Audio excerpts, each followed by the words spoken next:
Hello and welcome to the Honesty Policy Hour. I'm your host, Stephanie Marie, and it's time to put everything on the table on this beautiful journey of healing all areas of our lives, one deep conversation at a time. And welcome to the Honesty Policy Hour. Oh my God, this is our first episode. How exciting! Yay! In the big beautiful chair we have, oh my God, in the big blue beautiful chair we have the beautiful Hayley. Thank you for having me. Oh, thank you so much for joining me. I've said it to you many times, like I don't think I would have anybody else on this as my first episode because I think, this show's all about honesty and vulnerability, and I feel that no one likes to go deep and quickly as you do, like I do as well. So absolutely. Yeah, I think a lot of self-development and growth in life is uncovering things. Definitely. And, getting to the nitty-gritty sides of ourselves and things that have happened to us in the past and, how to move forward and grow from that. And I think it all comes through vulnerability and having these relationships and connections with people where you like yourself and how we have together, the connection we have, that makes us feel so comfortable and safe to be able to go through these conversations, situations in life. That's so true. I look at our conversations and they're like, how you doing? So tell me deepest, darkest feelings. Like they go from like one extreme to another really quickly. And I love that because it just shows that we want to move forward. And I think we give each other that platform and that permission to really get there really quickly. Absolutely. And I think the reason behind it is that we want to get there nice and quickly so that we can fix it, understand it, and then move on to the next thing. Because I think the more we suppress, we get nowhere. Absolutely. And then it pops up in different ways when people say things and use that word triggered. That's so popular at the moment. Yes. So it plays out in your life in ways that sometimes we don't even understand if we don't do the work. Of course. Yeah. And it's so important. And having that person that you can actually do that with, and like I said, that gives you that safety net to really be completely authentic and just cut to the bullshit and talk about the real stuff. The real talk. Don't worry about the weather. Absolutely. Yeah. Thank you for having me on here today. It's really exciting. Excited to be a part of your journey. Yay. And just share, just talk. And I think, and that's the thing, I think a lot of podcasts focus on having all these special guests, and hopefully one day we'll get there. But I think the purpose of this as well is having really beautiful conversations and understanding why the importance of being honest and vulnerable and that a lot of like scriptures and stuff that we speak about is like leveling up to be better, is getting rid of lies and getting rid of I know we say lies to protect other people, but at the end of the day, it's lowering our frequency and we're not evolving either when we say those things. Yeah, no, I totally agree. And we label them as white lies to make it sound better. Yeah. But it's not making you better. It's not making you grow. It's reducing your vibrations. And I think such an important way to think about that in that regard, rather than band-aiding and calling it white lie and allowing it to be okay in your life. Absolutely. Yeah. So, because then I heard a beautiful quote, I forgot who said it, but he said, stop lying because, was it stop? I'm going to butcher this now. Stop lying because you won't have to, if you stop lying, you won't have to remember everything. So it's when you tell the truth, you don't have to remember. You just talk from the heart. And that was really powerful for me. But we all do it. We all say stupid lies every now and then, but. Absolutely. And I think it comes from surroundings and things and just what we see when we grow up. And I know my mum's an advocate for white lies. And now I pick up, it's just a matter of being aware of it as well. And I notice when I want to do it as well, and then the guilt comes with it. And, it's not just telling a white lie and just moving on from it. No way. All the stuff that comes with it. Of course. It stays there forever. And then when you see that next person, you're like, oh my God, fuck, don't say anything. Yeah, exactly. Oh my God. What white lie have I told? I know, you got to remember it. Yeah. So it's just just tell the truth. Yeah, it's probably going to upset them, but at least you don't have to hide from anything. You don't have to remember it, and you become better at it. And I think it's like a muscle with everything. The more we practice it, the better we get at it. Absolutely. So it's interesting. It is. Yeah, for sure. But I think the main reason I wanted to talk to you a little bit about was our relationship with food and lifestyle and everything that comes with it. What a journey. Oh man, isn't it? Yeah. I think when it comes to food in particular, we really put so much pressure on, you got to do this, be a carnivore, be plant-based, be this, be that. Like there's so many ways of following a food or like any form of nutrition.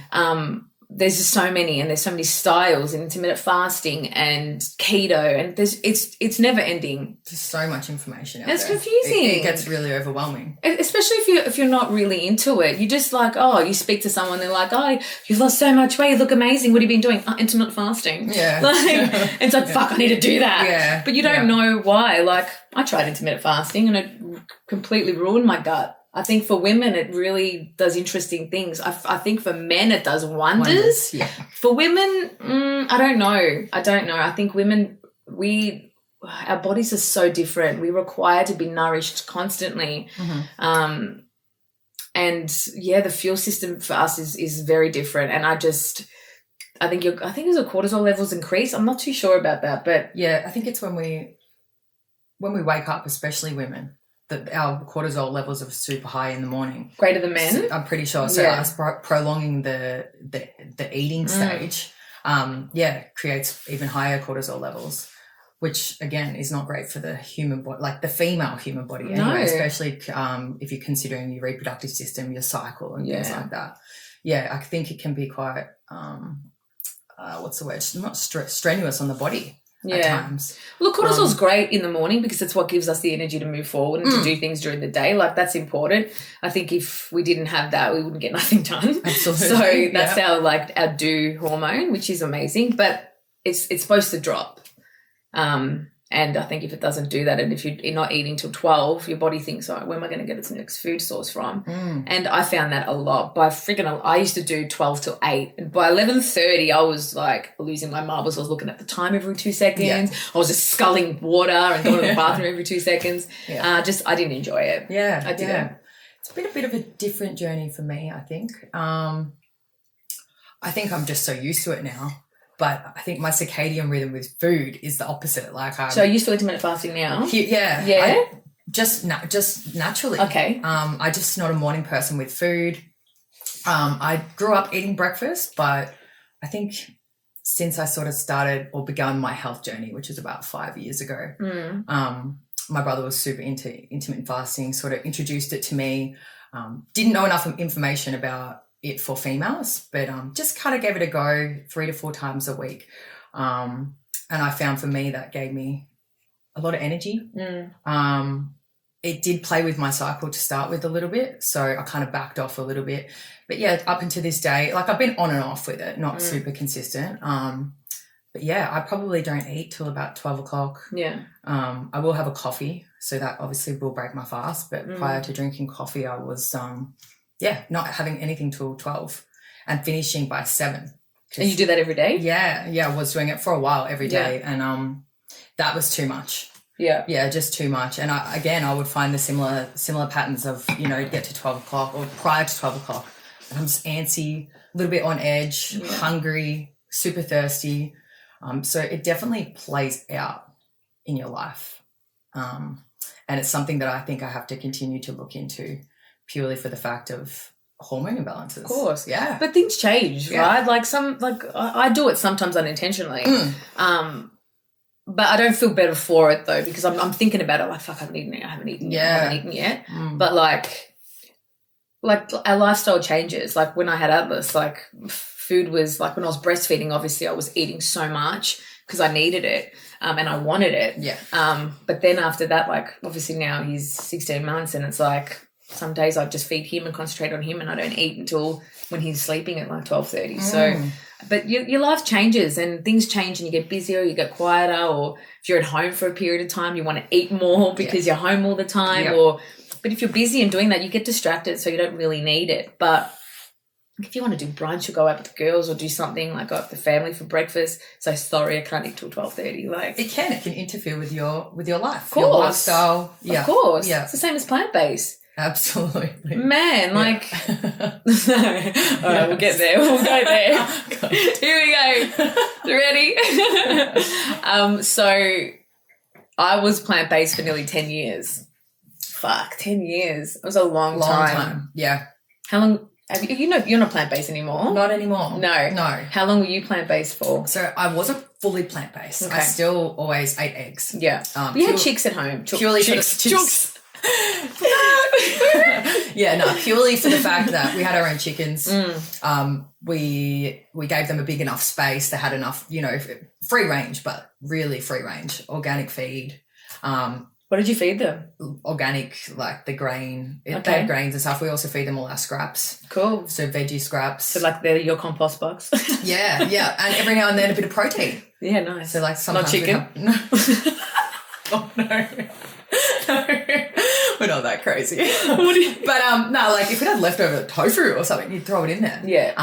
And funnily enough, I actually see a kinesiologist and they have chickens and their eggs are amazing. Their chickens are really healthy and happy. And he gave me a tip to feed them cat food once a week. What? It's got sardines, a lot of different proteins, which help the chickens. But like what you get the can from the supermarket? Yeah. Really? Yeah, you can buy like organic cat feed.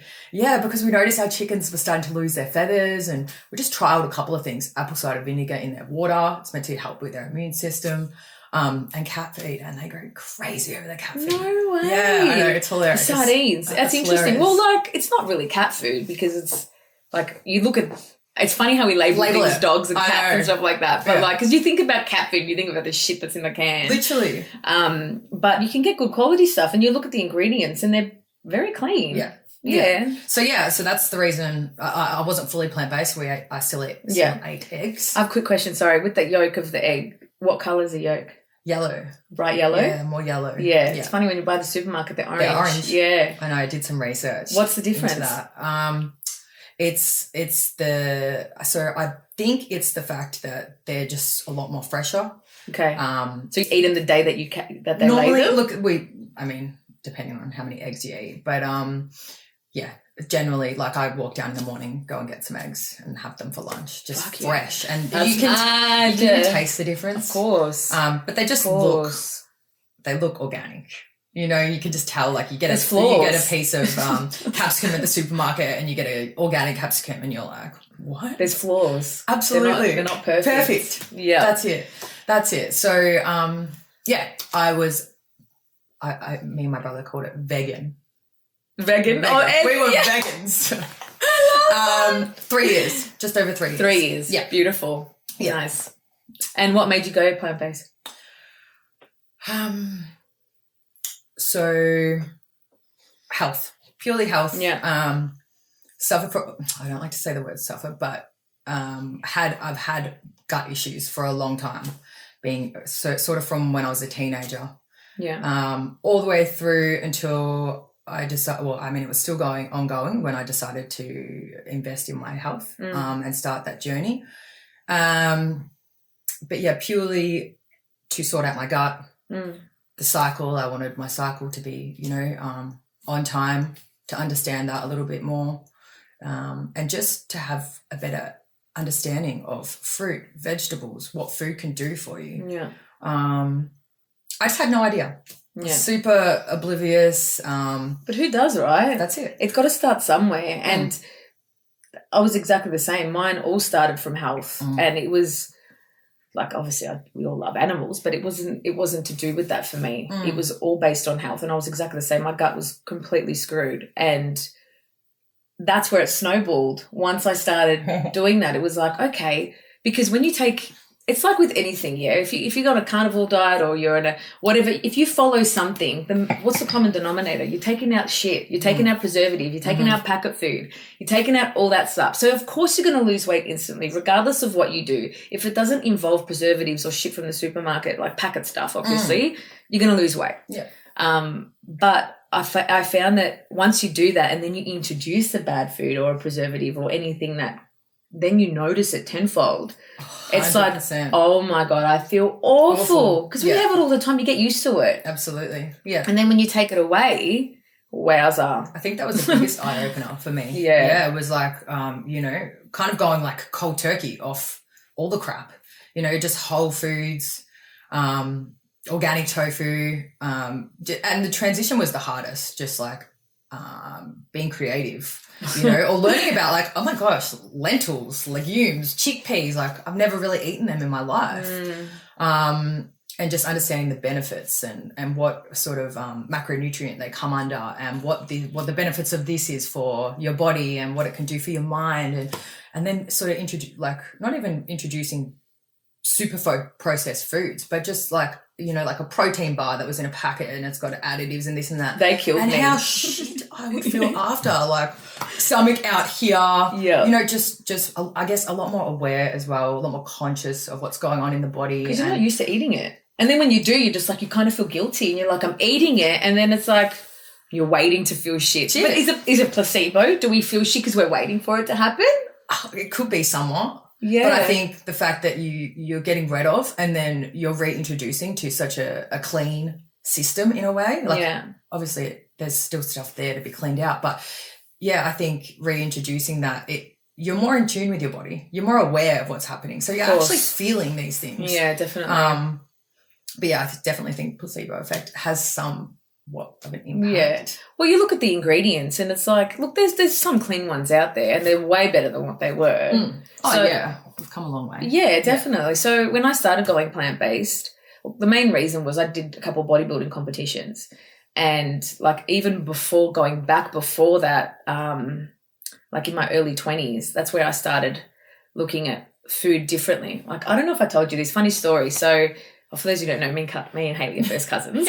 So her mum, so my auntie, she came over to our house once and she showed us, she came to visit and she bought a meal plan from a naturopath that she went to. It was a nutritionist or a naturopath?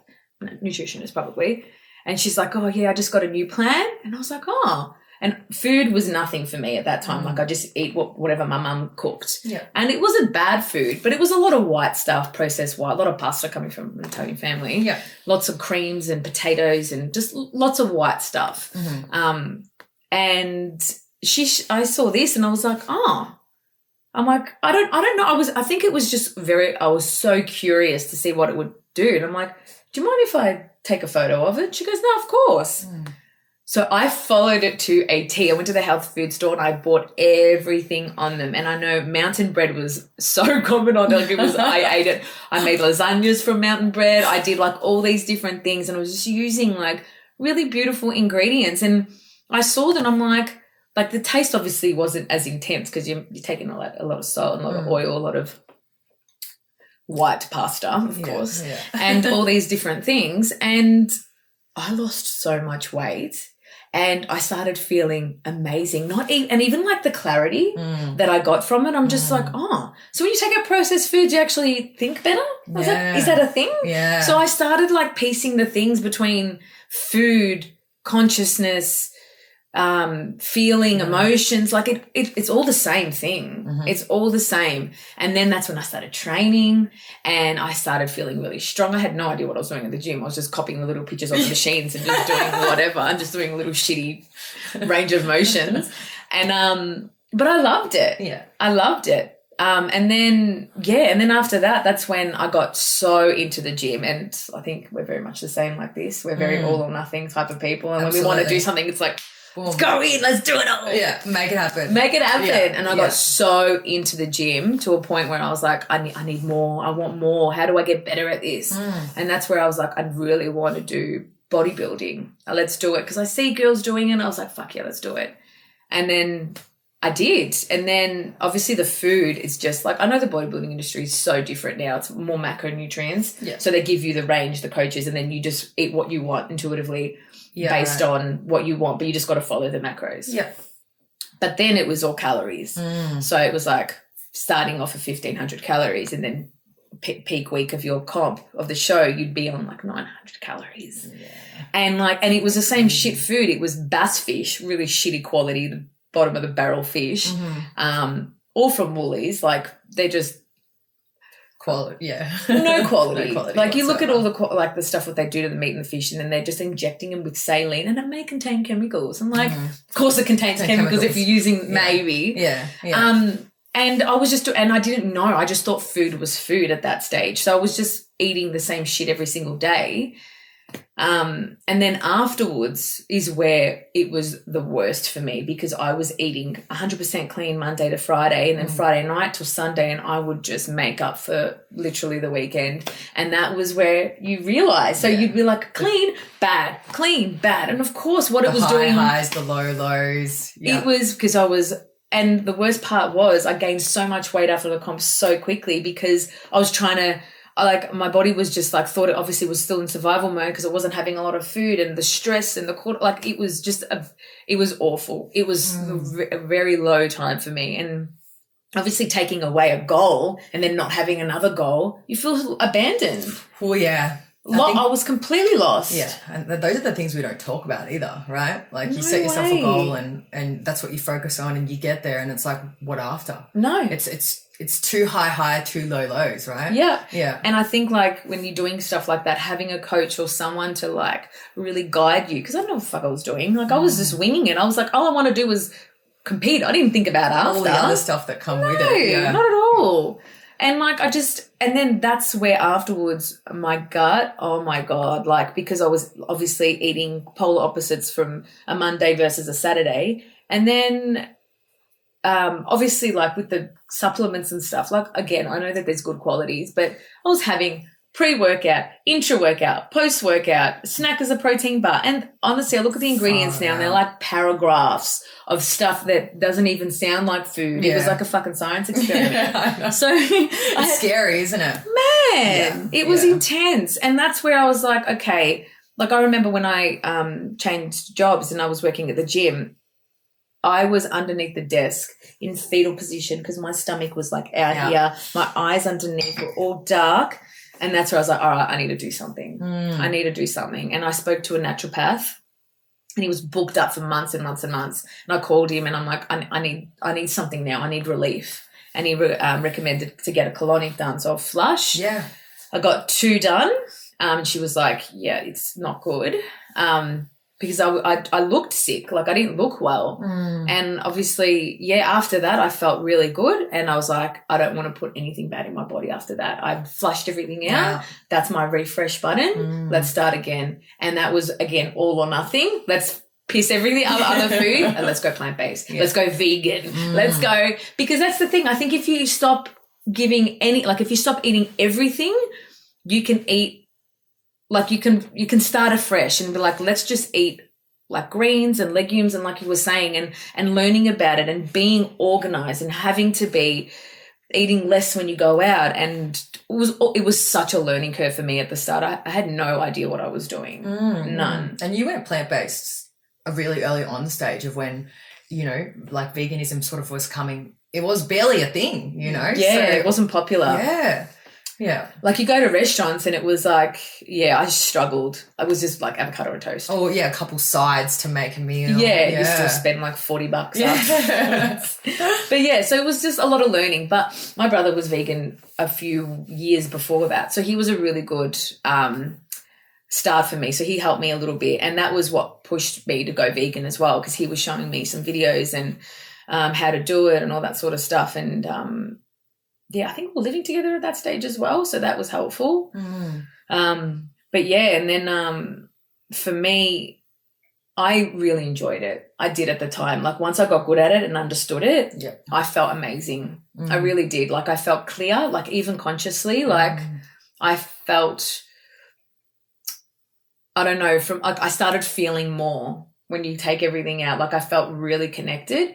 And that's when I started meditating. I started doing yoga. Like the gym wasn't as important to me. Like I'd still train here and there, but my main focus was yoga and meditation, because I don't know, it's going to sound weird, but my portal, I felt it really open. I can relate to everything you're saying. Really? So it doesn't sound weird to me at all. Like I just, fully. I think plant-based diet just fully opens up your consciousness. It helps you understand that we're all living beings. We're all, we're all energy. What we put into our body is how we're going to feel. The love that we give to people is going to be reciprocated. It opened up my eyes to environmental factors, animal factors. Big time, me too. Health, just everything. Yeah. It just, It's really interesting, huh? Yeah. I think after like, it was like at the start, I think it was really hard for people to understand. But then after a few years, everyone got used to it. And they're just like, you know, my friends would be like, you're hungry, here's some leek. Like, they get some leeks in the garden. Here you go. Here you go, rabbit food. Bird seed. Yeah. But like, I didn't look unhealthy. Like, I looked healthy. I was training heaps. I had energy. But that's the thing. Like, I never got into mock meats. Yeah. That was one thing that freaked me out because like I went plant-based. A big reason was to get away from, what's it called? Animal products. Yeah. I didn't want to pretend to eat it with processed foods because processed foods is another thing that was ruining me. So I was like, okay, let's just stick to legumes. Let's stick to beautiful grains, unbleached grains. Like, and then obviously everything kind of shifted to, all right, maybe I can get better at the quality of food. Then I started buying organic and started getting away from anything pesticides and following the Dirty Dozen. So the Dirty Dozen obviously is the 12 dirtiest and foods that are sprayed the heaviest. And I think the worst ones is berries. They've got like 86 different types of pesticides on a freaking berry. It's crazy, isn't it? 3 of them are carcinogenic and they can also be tested. So if you're breastfeeding, they can come through your breast milk. So your baby actually gets carcinogenic chemicals through their food. Isn't that fucked up? And this is the thing, like everything around us is toxic and we're trying to get away from everything. And that's where people say like, oh, it's just like exhausting, but you got to get better at it. Yeah. Because you look at a society and like, you know, we recently lost our grandmother a year, or nearly 2 years now. And like, she wasn't healthy towards the end. And like, but every person that I look at that has passed away in the last probably 15 years. Have you ever heard of anyone die from natural causes in their sleep? No. When was the last time you heard that story? I haven't. I can't tell you. No. Honestly, I can't. It's all from chronic illness. Yeah. And you can 9 out of 10 times relate it back to food or diet. lifestyle. Yeah. Diet, lifestyle. Yeah. So it's like, especially a lot of men that were like, you know, a lot of European men that we were surrounded by always worked in construction. So asbestos, chemicals in the paints, breathing in all that shit every single day. What else was it? Even like painting, the chemicals in the paint, the fumes. Yeah. It's not just food, it's everything. And a lot of them obviously smoke ciggies. Yeah. So there was so much going on at that stage. And but we're aware of it now. We're so aware of it now. And this is the thing, we have to try harder. Absolutely. And like I was saying, like we look at society as a whole and we're not healthier at all. We're worse. We're way worse. So this is the thing where we have to push back and I know organic food is more expensive, but so what? Like I'd rather spend it on that than anything else. The thing is, people will happily go and spend, you know, $7 or $15 on 2 coffees a day. But isn't that a joke? It is, but you know, you can get your lunch and dinner worth of fruit and vegetables, you know, or just your lunch, a decent meal that will make 2 meals with that money. It's just priorities. It is. It is expensive compared to what you're used to. Yeah. But it's just a matter of unlearning and relearning, retraining. You know, if that's what you want to invest in, if your health is important to you, if your lifestyle, if you want to feel fucking good, you want to wake up with energy, you want to be able to, you know, share your ideas and grow with other people. I think it comes back down to wanting to invest. Of course it does. And then those little things like, oh, it takes time, or I'm exhausted and things like that. Yeah, it's going to happen.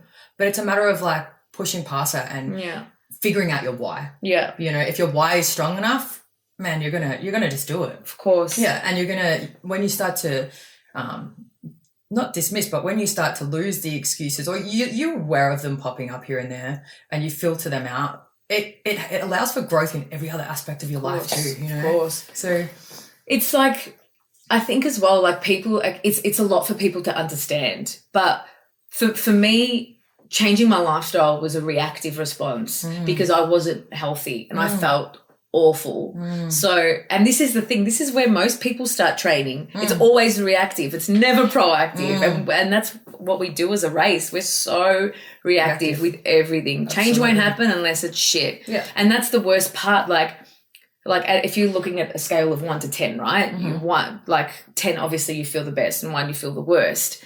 1 is a great thing because change is going to happen. Absolutely. It forces us sometimes. It forces us to happen. And 10 can be a little bit scary because I feel amazing. What's going to happen to me?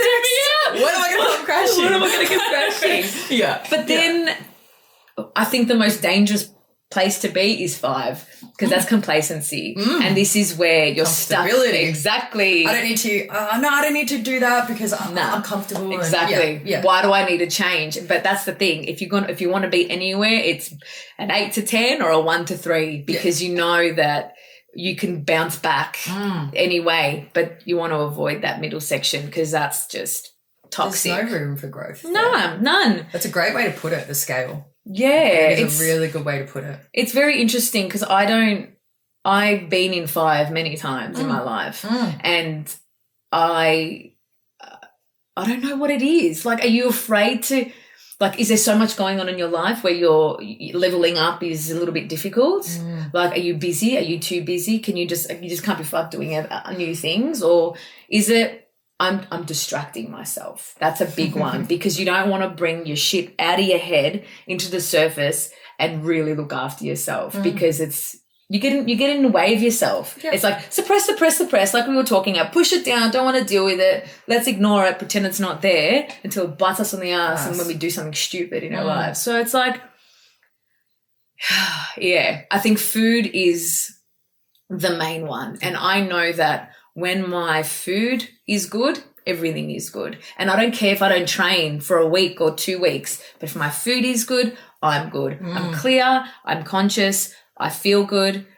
My family's healthy because I've had the energy to prepare. Yeah. Like, training is a bonus, and training is not the way to lose weight. It's a way to feel strong. Yeah. And absolutely. Get your heart rate up and do all the beautiful things that your body still needs. Yeah. But the main one is food. Is definitely food. And when you start looking at the quality of it, that's where my world woke up. Where I was like, fuck, there's so much bad shit out there. And it's interesting, like, I know your parents are very much the same now, where it's like their world has kind of opened up as well. My mum is all over it now. Yeah. Like, when she comes over and she brings food for Atlas, it's always organic. I love it. It's so nice that, our parents can be open-minded to the fact that as much as we're their kids, as much as they've raised us and things like that, they can actually learn from us too. And that's so beautiful. It took a bit of a push, and I think totally, like, that's their whole life worth of programming and conditioning the way that they are. Of course. They didn't have the same information that is available to us, this day and age. No, we got information at our fingertips. Yes, exactly. But to see how, the planting of the seeds has impacted them and they can openly say, like, oh, I feel better, or like, my dad's 64 and he's running 10Ks. He's a machine. Just machine. These little things that it's just awesome. My mum's the same. She's only a couple of years younger than your dad. My mum's doing reformer Pilates. See? Yeah. I love it. Yeah. I love it. And she knows she feels better from it. Yeah. And when she eats good food and when she's conscious of what she's actually doing day to day, it's a beautiful thing. It's really beautiful. But I think also, like, reassessing the stage of your life and what you actually need, like intuitively acting and doing things, like, just like, how do I actually feel when I eat this? Like, and using your senses, like when you're like smelling things, does it smell good? Do you want to eat it? What's your body telling you? What's your body telling you? Like, a big example for me was when I was, so my pregnancy was 100% plant-based up until middle of my 3rd trimester. Right. And I was watching the Food Channel and they were making scrambled eggs. And I was like, I need to eat that now. I haven't had eggs in 10 years. And you were never big on eggs, like, even growing up with you. No. Eggs, no. The smell. Yeah, you never used to. It was that sulfatey, eggy smell. smell. It made me vomit. And, like, I couldn't do it. And I saw it and it was like my body was like, it was like Atlas was reaching out and going, give me that food. It was crazy. And so I went on Uber because I was like very pregnant. I'm like, I'm fucking making eggs right now. So, and I didn't even have any, I didn't think. So I went straight on Uber and it was in the morning. So, like, breakfast was still getting served at the cafe. So I ordered, I was like, all right, scrambled. Omelette. That's right. They were making an omelette. And I was like, all right, let's do it. Had it. It wasn't like amazing, but I ate the entire thing, no problem. No problem. And then after that, it snowballed. And I was like, all right, my baby needs this, obviously needs it. I obviously need it. Let's do it. Because the nutrients that your body requires when you're pregnant, I never realised. Tenfold. Takes everything out. Like one of my girlfriends were telling me the calcium, her teeth started falling out because the baby she didn't have enough calcium in her body and it was extracting it from her teeth. Wow. So teeth started falling out. Like it just shows it all goes there. So when I found out I was pregnant, I got a blood test. My iron's always been low. Even before I was vegan, my iron was awful. My mum's anemic. I was anemic. I never liked meat before. And my ferritin was like, I think 8 or 7. Yeah, it's so It low. was so low. And I was very sick too my first trimester. So I don't know if that had something to do with it. Who knows? But, my the woman that helped me through my pregnancy, she's like a birth keeper. She because we planned to do a home birth, and she gave me the brewer's diet, which was looking at obviously all the nutrients that you need. And I was looking at the normal when I mean like you eat everything, like diet versus plant-based. The amount of food that I needed to eat, like I was still not eating a lot because I wasn't super hungry. So I was like, I can't eat that. And like the amount of vegetables and spinach and bananas, like I think she was telling me that one of her friends was eating a banana. Like how many bananas do you need to get in your normal amount of levels throughout the day? And it was like 4 bananas. I'm like, you don't want to eat that much food all the time. Yeah. And I think when I was training, I probably could because I needed that fuel. So I was eating big meals. And that's what I loved about plant-based as well. You could just eat as much as you wanted and you'd be sweet. So like I just couldn't do that. And I did my best, but I kind of just like it was a too hard basket. So I kind of just left it alone and just did my best to eat what I could. And then I looked at the normal diet. It was like you have a steak and it hits all your levels. You're sweet. You're done. Yeah. It's like if our bodies were designed to eat plant-based all the time, why is it so fucking hard? And that's where my brain started asking those questions. And pregnancy was the catalyst for me for that. Were you the same? Because I know you were on the supplement train. That's, that's what I was going to say. For me, it was like I'd never supplemented my whole life. Yeah. And like, yes, I had gut issues, more so bowel issues for a long time. They told me that I had IBS and I had all these allergy tests. And for me, it was like, nah, there's an underlying thing here. Like you can't actually be diagnosed with IBS through a test. It's just if everything else comes back negative, then they say you have IBS. And I'm like, no, there's something more to it. Yeah, I when they sort of said like that you've got IBS, I'm like, no, there's something more to it. Like anyway, so I went plant-based with incorporating eggs in my diet. And I noticed I was feeling good after a while, after, getting used to the amount of legumes you'd have to eat for protein. Like it was a lot at start. I was getting severely bloated and a lot of gas. And they say that's common to start with. Yeah, with legumes, of course. Yeah. And trying to get a certain amount of protein a day whilst working out and all these, lot of different factors. But I noticed the supplementation that I was having to do, and like, it grew more and more as time went on. Iron, vitamin D, and vitamin D regardless, I think everyone should take, and magnesium as well. But yeah, just all different supplements, seeing naturopaths quite often, trying to, get, and which was something that I just wanted to delve into and learn more about, my levels and things like that.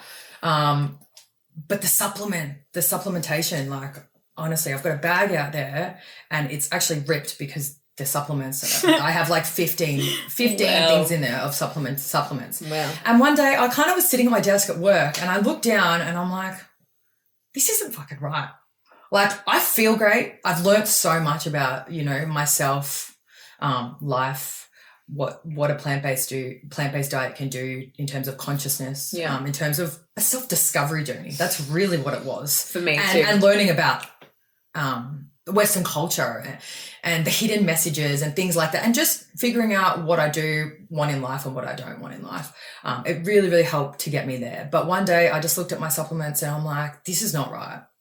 If this was the optimal diet for me, why the fuck am I having to supplement all this stuff? Yeah, why am I eating pills? Yeah. And like I understood that I was having to eat a certain like big meals. Sometimes I wouldn't even want that much food just to purely get the amount of, you know, the right amount of macronutrients, the right amount of protein, this and that. And yeah, I kind of was like, oh, this just doesn't feel right. But at the same time, like magnesium, like I think everyone needs to supplement it because our soil's fucked now. Like it's so what's it called? Overcropped and stuff. Like there's no more magnesiums in our soil. So there's things that we can't, we can't get nutrients from our vegetables anymore. So we do need to pull up on those sort of things, but not constantly eating all these different supplements when they're available through other foods. Yeah. Yeah. And that's kind of where I got to in life. I said to myself,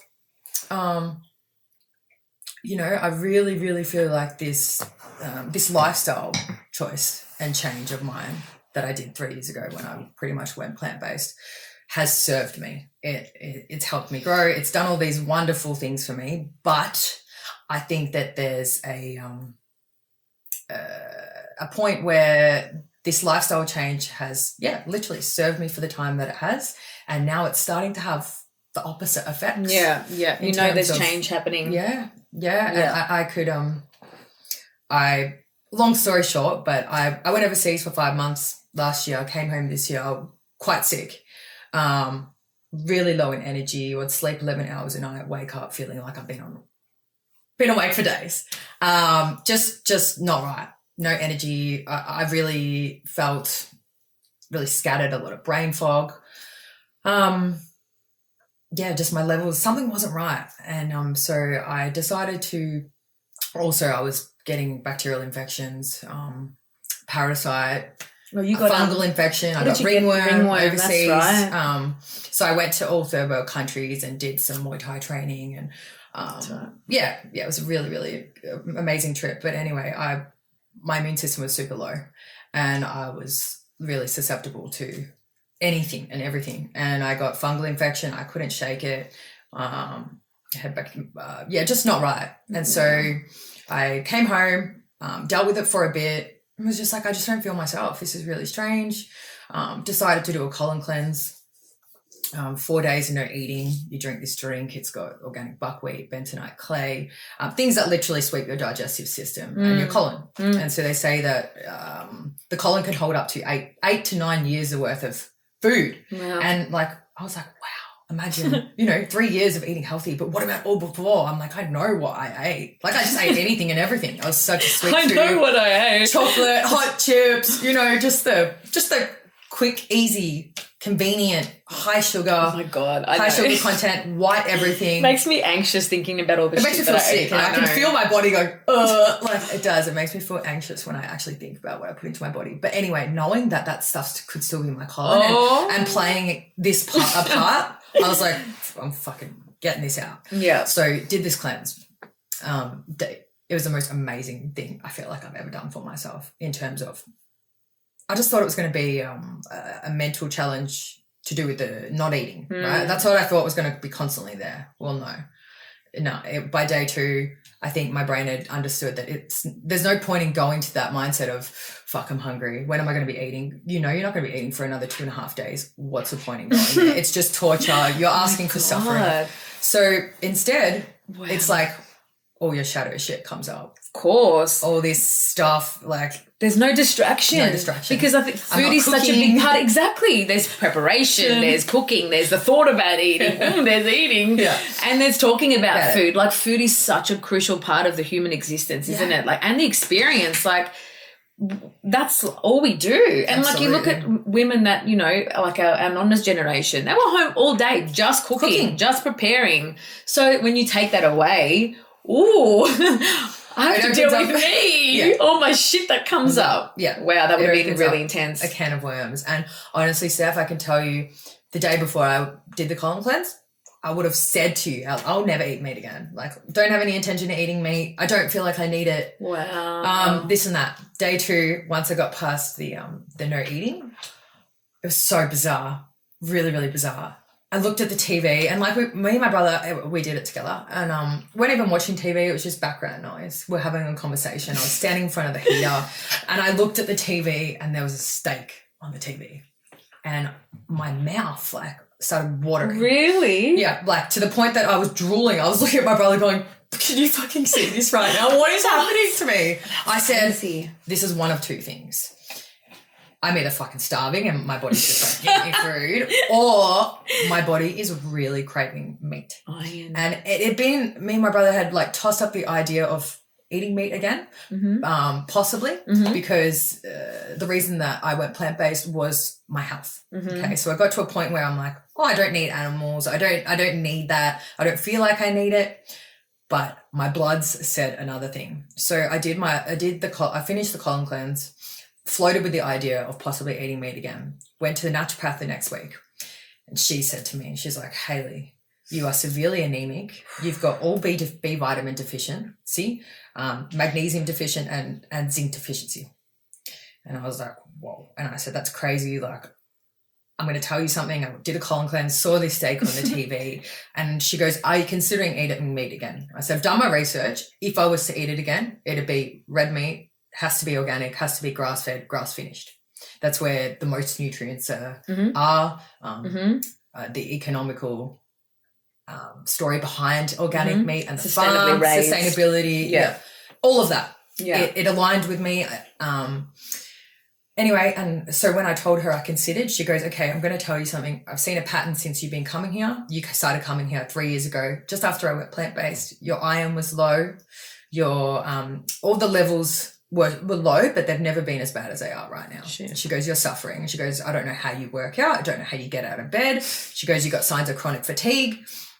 Wow. I'm sitting there, I'm going, give me the fucking steak. I'm going home, I'm eating steak. And just then, the flick of a switch, and it made me realise also, never say never. I know. Be open-minded to anything. And I mean, it comes down to core values, core beliefs. But I had to ask myself, because I felt like an idiot. I was like, I would have said to people 3 days ago, I'll never eat meat, really in that, whatever that is, like, and just becoming more in tune with my body by restricting myself from something that I constantly think about and I evolve my day-to-day life around, which is food, made me become more in tune and listen to my body and understand, like, your body will literally tell you when it needs something. Well, same with me. It was loud. Yeah. The voice was screaming at me. And I think desire is such a way of, is your compass. Do you know what I mean? Like, you have to listen to that. Why do I want it? Yeah. Obviously I need it. And this is the thing. We are so, like, we talk about good vibes. What's a vibe? It's vibration. Yeah. And like, you think about like a snail, right? There's no language. It's vibration. How does a snail know to eat a leaf that's not poisonous versus what isn't? Vibration. If a negative vibration, it shows it's poisonous, so the snail keeps going. What is a good vibration? The snail will eat it. It's connection. So when you speak to someone and you get a negative vibration, why do you keep going? Yeah. Why do we keep talking to them? Why do we get into bad relationships, regardless of what they are? It's because the human has a voice where we can manipulate. Yeah. That's the difference. Yeah. But you have to listen to that. Yeah. What is that? If you're having a gut feeling or you don't like it or you don't know, fuck off, go away, change direction. Yeah. But you have to be, and this is the thing, again, veganism did that for me. Veganism started that for me. It made me, I went vegan because I needed to. I needed to do something to get everything out of my way so I could be conscious again and start learning about the quality of food. And I was the same as you. I knew that I went plant-based for health. So I would never not go back because of just to say that I'm plant-based. And I know that people could say that, what happened? You failed. It's not about that. My journey changes, just like your journey changes. Absolutely. And that's the thing, to be reactive and to be open-minded so you can make the best decision for you and your body, and in my case, for my baby. So I had to do that. And it was so, important for me to be that open-minded. And I was the same. I'd never eat meat. I'd eat cheese, I'd eat eggs, I'd eat fish, but I would never eat meat. And I think because that was the worst thing that you could eat being plant-based, like that was red meat was the devil of veganism. Yeah. Literally. Yeah. Like it was the opposite. But I think that's why it got caught in my head. And when you speak to other vegans, it's just like, I don't want to speak to you. I'm embarrassed almost because it's like this weird sort of community, but it's not, like I said, it wasn't never about anything else for me but health, and my body needed that attention, and I did. And I think my journey eating meat again, I was exactly the same. I think you were a big catalyst for that as well, you and your brother. I had thought about it, and Mark, my husband, would be cooking meat on the barbie. He'd have meat like nearly every day. And I obviously started giving it to Atlas as well. And he, obviously I wanted the quality. I needed the quality of red meat. So I was looking for it. And a couple of other mums, holistic mums that I found like a little community with on Instagram, they all recommended a farm and of all sustainable meat, grass-fed, grass-finished, organic, or everything. Yeah. It ticked all the boxes. And this is, again, where it comes down to quality. And that was why I avoided meat, because it wasn't meat in the first place that I needed to avoid. It was the quality of meat. And it was the Woolies and the Coles and the big corporations that are adding shit in there to make it look prettier, but tarnish the actual quality of the meat, and dyeing it red so it looks better and all this stuff, and taking away the blemishes. And it fucks with the product, and it fucks with you long term. Yeah. So this is where I started buying really good quality meat. I'm like, all right, the quality is available. So that's okay. That's a step in the right direction for me. And then for me, it was when Mark would be cooking it, he'd be putting it in a pan. I'm like, that would smell really good. And your sense of smell is such an important indication. And it's the step before tasting. And it's smell is the beginning of eating. Yeah. So that's what you need to listen to. When something doesn't smell good, it's like the vibration story, similar sort of thing. Yeah. So I started smelling it, and you started telling me a little bit about your journey, and I was like, yeah, I need to do this. And then I ordered the meat and stuff like that, and I said to Mark, I was like, because he gets so excited when I... It's funny, they do, don't they? My whole family was like, yes! She's back. What do we have to say? I bought it, and I, like Mark's, is very much of taking the meat out an hour before you're cooking it, season it, leave it on the bench, take it out so it's room temperature. Yeah. So we put Atlas to sleep, so he goes to bed nice and early. So I feed him, and then he has his bath and put him to bed, and then we have dinner. So Mark started cooking it, and we put it on the plate, and I had some sides. Honestly, I had the most, it's going to sound so weird, but like it was such a spiritual moment for me. Like I smashed this steak, and when I say smashed, I could not eat it any fucking quicker than what I did. Like I inhaled this piece of meat. I was like, what? Like for me, meat, I had lost the connection between meat being food. That was gone for a very long time. Like Koga, my dog, eats raw meat. And obviously my son and my husband eat it. And it was something that I gave to the boys. That was just the way I looked at it. Like raw meat, cooked meat, it wasn't something that I physically consumed. But then that changed. That story changed because it was slowly creeping. Like I think these changes can never be forced. You have to just listen to your needs and the story, and when things start happening. And you were a big part of that story for me because you did it before me. And I was like, oh, okay, it's safe. Yeah. The vegans to eat me. So it was like, you're like my little guinea pig for that. And then, and then when I ate it, it was like, all right, the first taste, it wasn't foreign, it was familiar. And that was the bit I was like, okay, this is good. I can do this. Halfway through the steak, I fucking devoured it. I was all in. The sides didn't even exist at that stage for me. And a veganism, that's what you live with. Sides, crazy, isn't it? Good sides, lots of sides. Yeah. But for me, it was all about that steak. But then afterwards, my stomach, it was 10 years since I eaten a steak, or probably a little bit longer. So for me, my body was a little bit like I did have a chat to myself. I'm like, you're going to be eating a steak, girl. Yeah. You almost have to, don't you? You have to pep talk yourself. You're introducing something. Well, like it's setting intention. It is. It's like I think I need this, and I actually want this. So my want is my need, and I'm going to give it a go.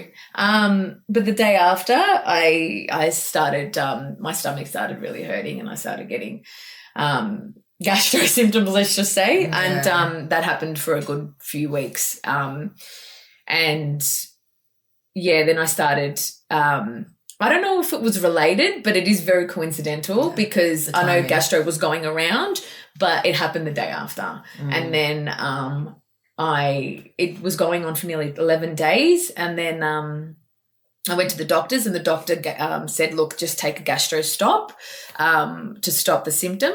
And the minute I took that, I started getting other symptoms. So obviously it stopped that one symptom. Obviously something needed to get out of me.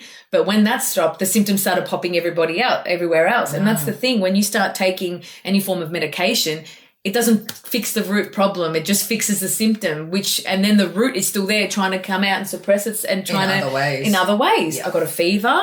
But again, like it was going around, so I don't know. I don't know if it is because of correlation. I don't know. Crazy. This is what happened to me afterwards. Yeah. So I got a fever, and I didn't take anything. I just let it do its thing. I rugged up. I just made sure I drank a lot of fluids.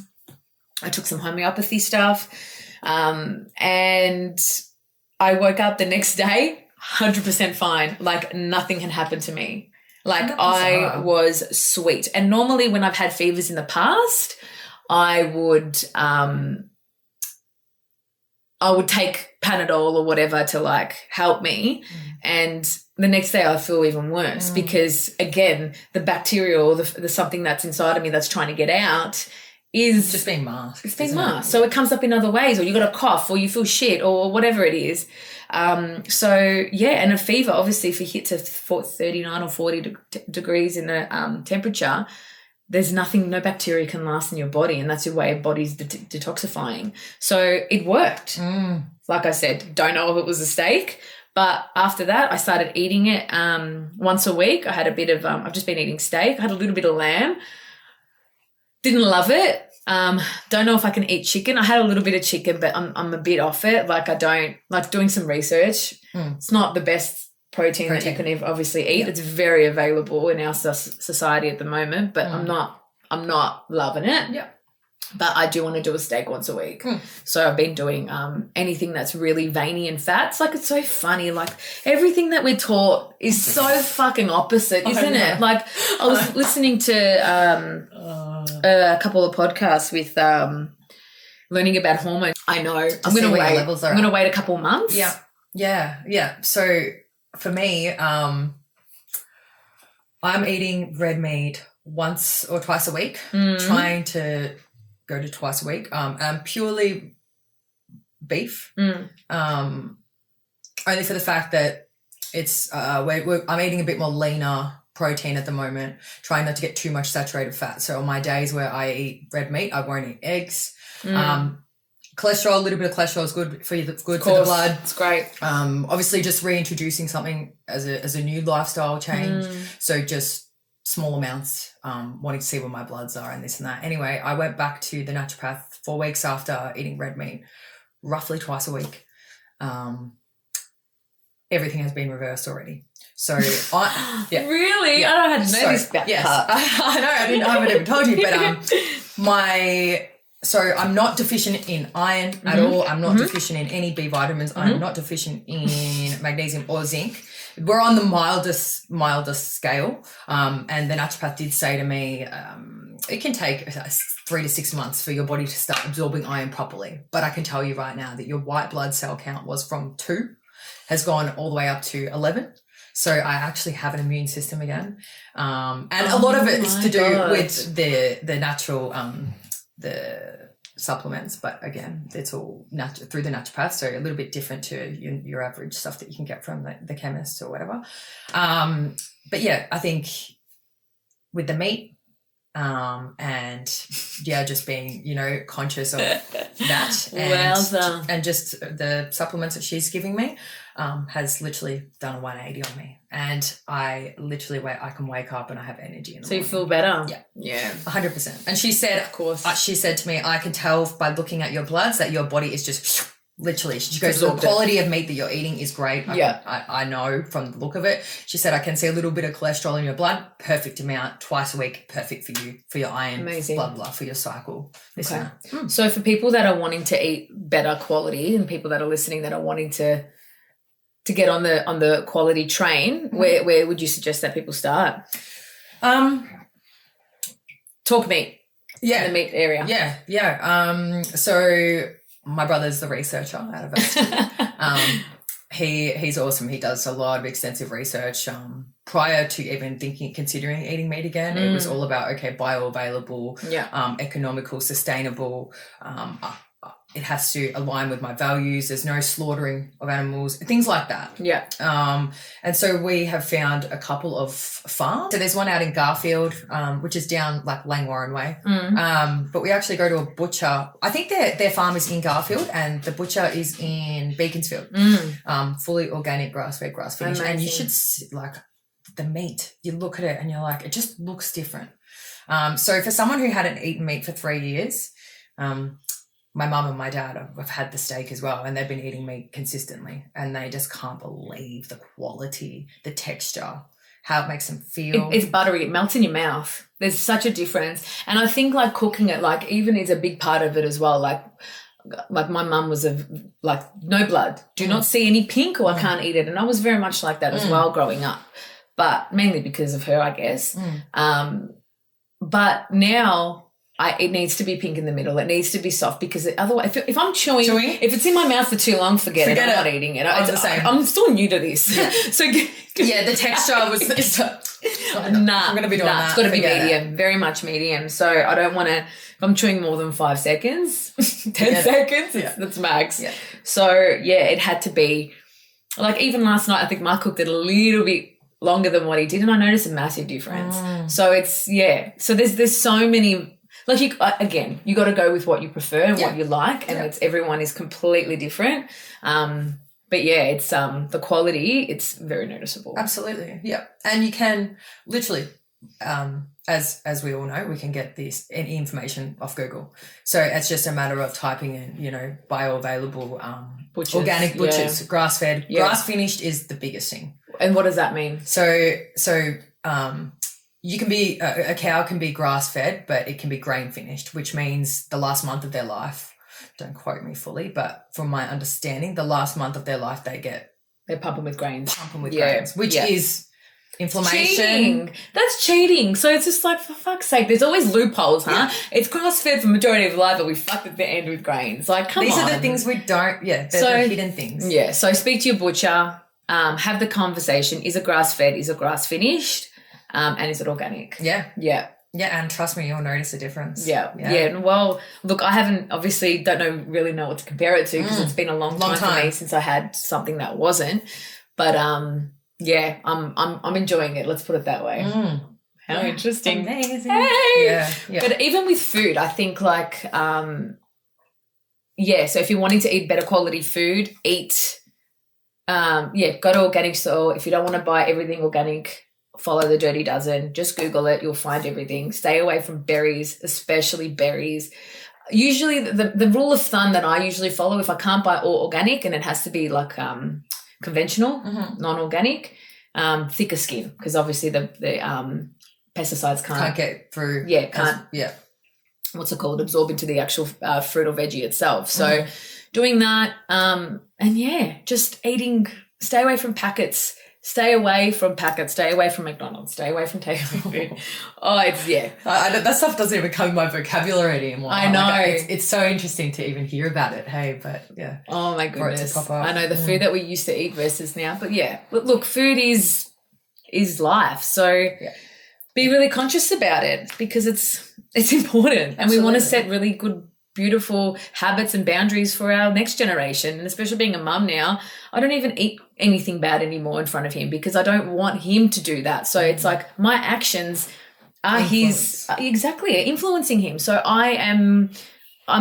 don't eat pretty much anything bad anymore. I'm like maybe I have some chocolate at night with my husband once he's asleep. Yeah. But that's as bad as it gets. And like I said, I don't want to feel shit anymore. I need my energy for the day for an almost toddler now. So I need to get my shit together, and food is the main area of it. So yeah. Yay. Well, thank you so much for being on this beautiful journey and starting it with me. It means a lot. Thank you for having me. It's been a pleasure. And just easy, great conversation. Thanks for having me. No worries. Thank you so much. And thank you for listening, for wherever you're listening, from the car, at home, or at the gym. Thank you again. Thanks for starting my journey with you. Peace. That's a wrap. I hope you enjoyed the episode and received a few good takeaways from it. If anyone popped into mind while you were listening that you feel may benefit from it, please share it across. Your support really helps promote my podcast. And to follow all the latest things that I'm up to at the moment, you can find me on Instagram at Steph Marie Holistic Healing. Thank you again, guys. Have the best day, and we'll see you on the next episode.